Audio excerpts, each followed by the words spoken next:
As the weather cools, the days shorten, and it's time to start stocking up on popcorn and hot chocolate for those nights you find the creepiest ghost stories to gather and watch. One that is watched by all the little bobbling heads in front of the screens every holiday. A tale of everyone's spooky, hellish, flaming pumpkin, decapitated equestrian, the Headless Horseman.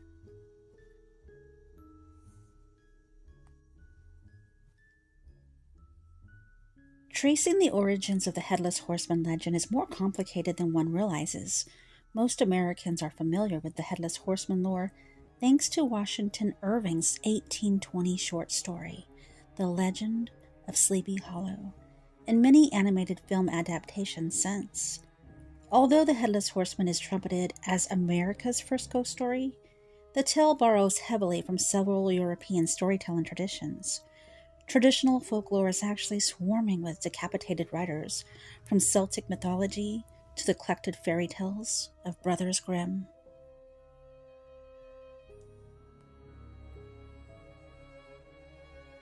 Let's grab our snacks and beverages and get comfortable in the dark, and hear a little recap of the famous The Legend of Sleepy Hollow, the story of Ichabod Crane. The story starts with a note that the tale was written among the papers of a deceased man named Diedrich Knickerbocker. The transcript tells the story of a young man named Ichabod Crane who was a school teacher in a place called Sleepy Hollow 30 years earlier, around the year 1790.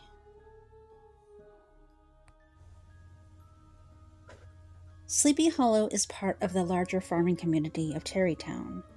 It is one of the oldest Dutch settlements in New York, and situated along the picturesque banks of the Hudson River. Residents are fond of repeating stories of supernatural sightings and unusual occurrences experienced in Sleepy Hollow, and the area is considered both enchantingly peaceful and terrifyingly haunted.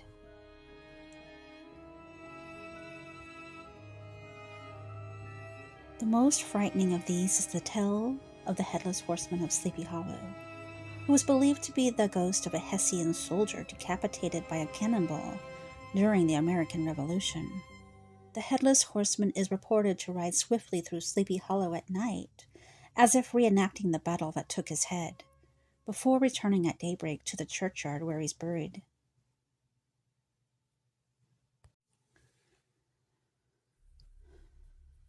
While Sleepy Hollow's inhabitants are mostly descendants of the early Dutch settlers, Ichabod Crane is notably an outsider from the state of Connecticut. He is extremely tall, thin, and lanky, with a flat head and a long, beak nose, giving him the appearance of a scarecrow. Despite his thin appearance, he has a ferocious, seemingly bottomless appetite. He is a strict but mostly fair teacher, although he more often punishes the stronger boys while sparing the weaker ones.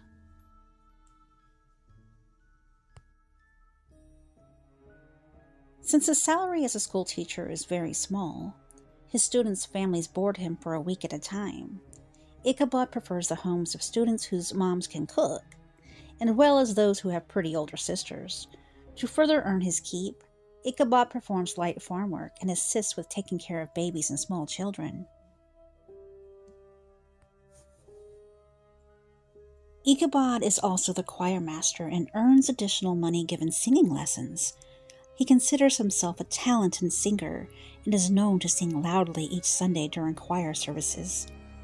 Ichabod is a firm believer in witchcraft and the supernatural, a belief which deepens as he spends more time in Sleepy Hollow. His favorite book, History of New England's Witchcraft by Cotton Mather, and he knows it nearly by heart as he rereads it in his free time.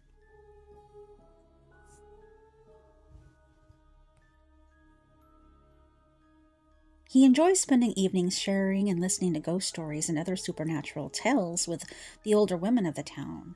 He is particularly enthralled by the story of the Headless Horseman. However, Ichabod is also afraid of the dark and frightens easily on his evening walks home after these conversations.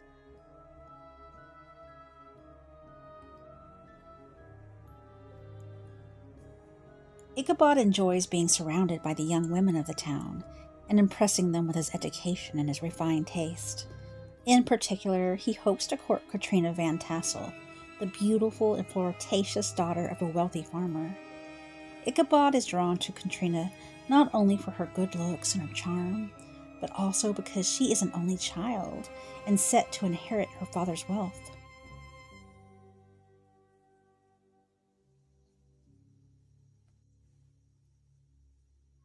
He dreams about all the delicious ways the Van Tassel farm animals can be cooked, and he fantasizes about selling the estate and moving to the frontier with Katrina if they marry.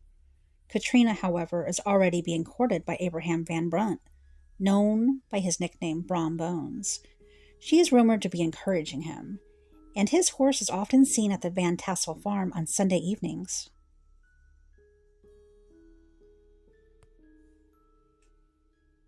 Popular and good humored, Brom is locally recognized for his physical strength, his prowess as a horseman, and his penchant for play and pranks. His reputation has successfully intimidated the rest of the young men in town from Katrina, except for Ichabod.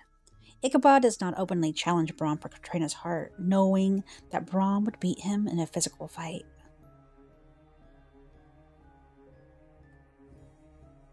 Instead, Ichabod gives Katrina private lessons twice a week. In this way, he can spend time alone with her, without her parents. This enrages Brom, who retaliates by playing various pranks on Ichabod. He and his friends break into the schoolhouse and turn all the furniture upside down. They stop up the schoolhouse chimney so it fills with smoke. Brom also trains a dog to howl whenever Ichabod sings, and then he gives it to Katrina.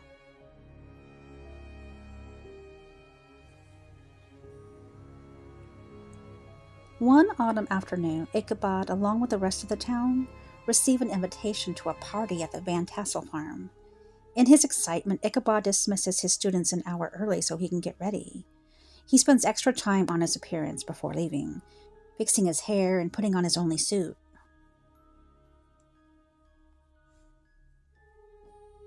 To impress Katrina, he borrows a horse named Gunpowder from his neighbor, Hans Van Ripper.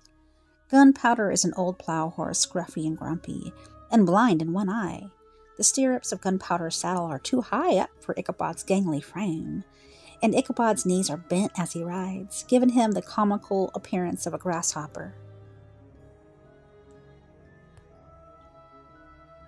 On his commute to the Van Tassel home, he fantasizes about the food he will eat alongside Katrina if he successfully courts her. The party is in full swing when Ichabod arrives in the early evening. Brom is already there on his own horse, Daredevil, a strong, fast horse that no one else is able to ride.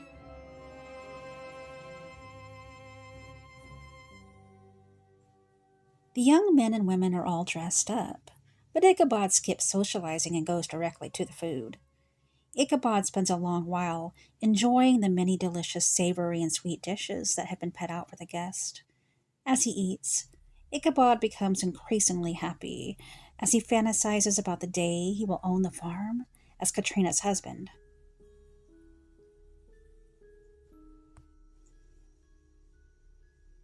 Ichabod is in an extremely good mood as the music starts and he starts dancing on the dance floor enthusiastically. He believes he's an excellent dancer. His mood continues to improve as he dances with Katrina while Brom angrily watches. When the dancing concludes, Ichabod joins the residents of Sleepy Hollow as they tell stories. Some of the older men tell exaggerated tales about their days as soldiers during the American Revolution. Eventually, the topic turns to ghost stories and of ghost sightings, especially of the Headless Horseman. Brom jokes that he once raced the Headless Horseman, and he claims he would have won if the horseman wouldn't have disappeared in a flash of fire, as he usually does once he crosses the church bridge.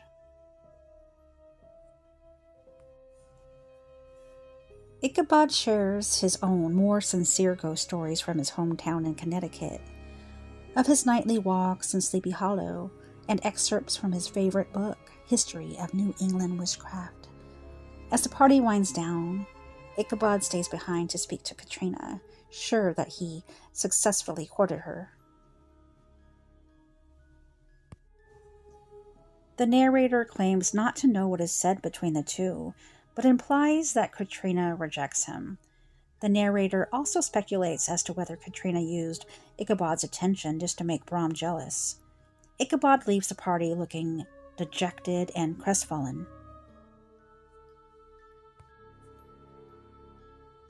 As Ichabod rides home in the dark, pondering all the ghost stories of the evening, he becomes increasingly spooked by the surrounding noises of the night. He prods Gunpowder to move more quickly, causing the old horse to stumble off the road. Soon after, Ichabod notices a large figure astride a horse. He slows down to let the rider pass, but the rider keeps pace with him. When Ichabod finally gets a good look at him, he's horrified to see he is headless and carries his head on his lap.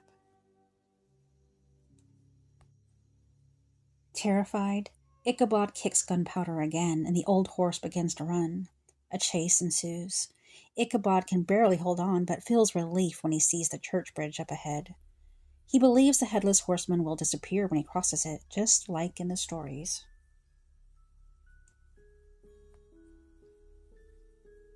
Ichabod looks over his shoulder as he reaches the bridge, but the horseman does not disappear. Instead, he throws his head at Ichabod, who is knocked to the ground by the blow. The next day, Ichabod is nowhere to be found. He doesn't show up at the schoolhouse, and Gunpowder has returned alone without his saddle to Hans Van Ripper's farm. The townspeople conduct a search that leads them to the church bridge.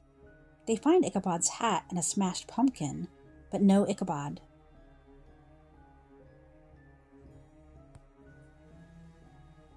Ichabod's disappearance soon becomes legend among the Sleepy Hollow residents.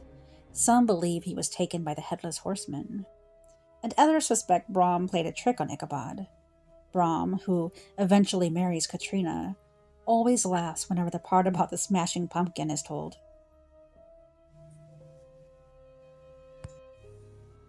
Years later, a visitor to the area swears that Ichabod is alive, living in Manhattan, and has made a successful career as a lawyer, politician, writer, and judge. The story concludes with a postscript from Diedrich Knickerbocker, who claims to have transcribed the story as he heard it himself. Knickerbocker describes the storyteller as an older country gentleman with a good sense of humor.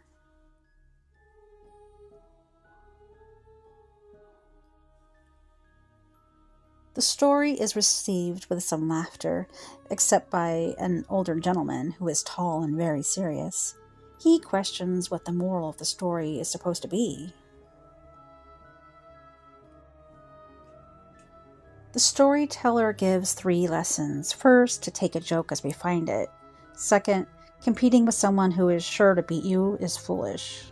And thirdly, that some losses in life lead to better opportunities in the future.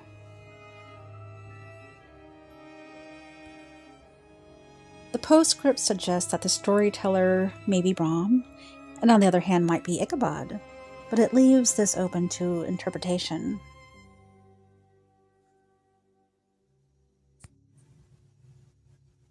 Now let's hear another story that is said to be the origin of the Sleepy Hollow legend by Washington Irving. It is said to have happened in New York, in Tarrytown, by a small town of Sleepy Hollow.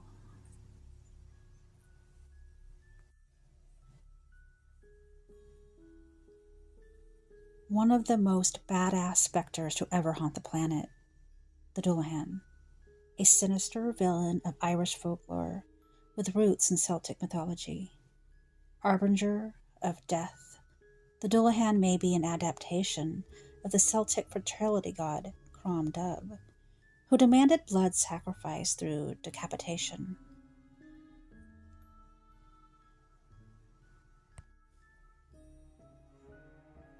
Although Crom Dubh mostly left Ireland with the spread of Christianity, his influence still lurks in the legend of the Dullahan, a demonic fairy who clasps his own decaying head under one arm and swings a whip made of human spines in the other.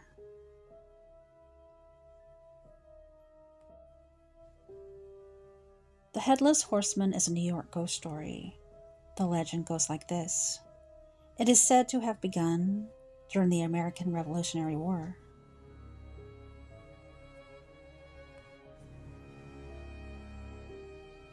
It began near the deserted roads of a town called Sleepy Hollow. It is said that the Headless Horseman was, in reality, one of the many hired German mercenaries by the British during the times of war. The soldier's head was lost during the war, and his headless corpse was buried in an old church in Sleepy Hollow.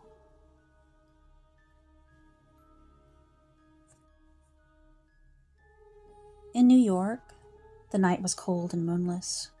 A Dutchman left a tavern in Tarrytown. The Dutchman walked toward his home in a hollow nearby with a lantern in his hand.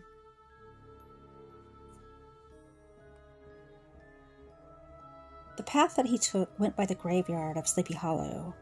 It was the same graveyard where a headless Hessian soldier had been buried. At midnight, the Dutchman was near the graveyard.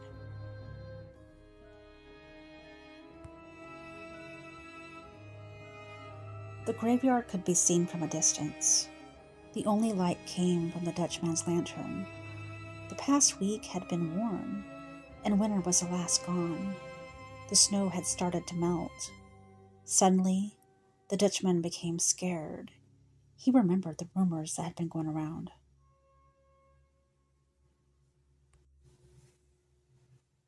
The tavern was full of such talks and tales. A galloping ghost goes haunting the cemetery, the Dutchman had overheard someone saying at the tavern.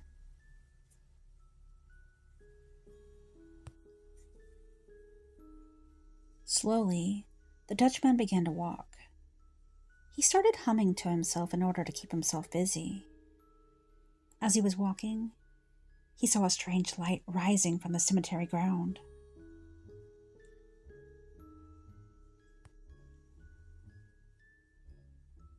He stopped right in his tracks, unable to move, his heart pounding with immense fear. Out of nowhere, a white mist began to rise in the graveyard. It then burst through a grave that had no name or headstone.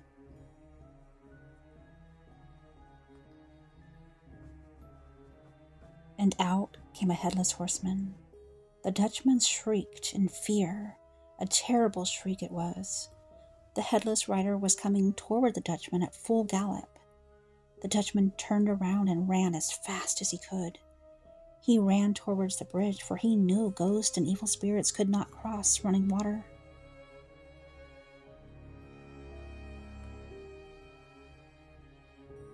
All of a sudden, the man lost his footing and stumbled. The Dutchman fell off the road and fell into a patch of melting snow. Before he knew it, the headless horseman thundered past him. The Dutchman got a closer look at the headless rider this time.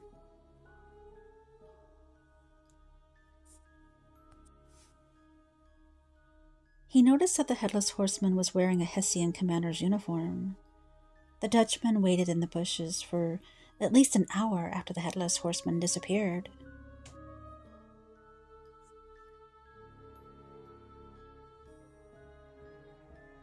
After making sure the road was clear, he quickly ran home, composed himself, changed his underwear, and then he finally calmed down enough to tell his wife about his encounter with a ghost.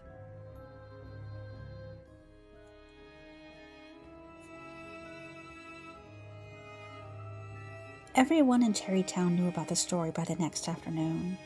The Dutch people had different opinions. Some believed in the ghost of the Hessian commander, whereas others didn't.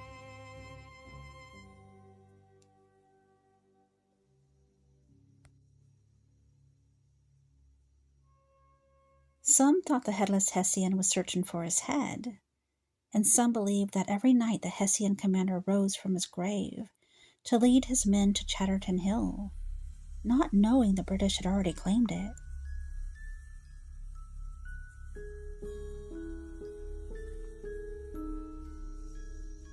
Whatever the reason, no one knows for sure. The headless Hessian continues to roam the roads of Tarrytown till this day.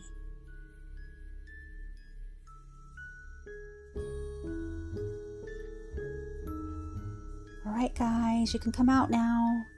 I I hope you guys enjoyed these tales of the Headless Horseman. Thank you all for being here and watching.